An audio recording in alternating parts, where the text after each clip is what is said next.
What's up guys? Ito nga ituturo ko sa iyo kung paano linisin tong drainage ng jigsaw.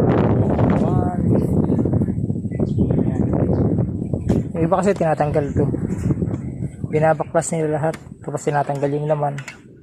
Ngayon sa akin pero hindi pa naman napapasukan, kaya ang ginawa ko na lang yan, tinanggal ko lang yung takip dito. Ito yung takip nya, tinanggal ko lang yan. Tapos yung butas na yan, sinundot ko lang ng alambre, yung medyo matigas.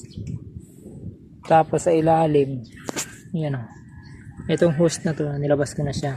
Yan, tinanggal ko rin yan. Tapos sinundot ko rin, kaya di makita yun. Sundan nyo na lang itong hose na to, may ano yan dyan, sinundot ko rin yan. Yan, sinundot ko rin yan.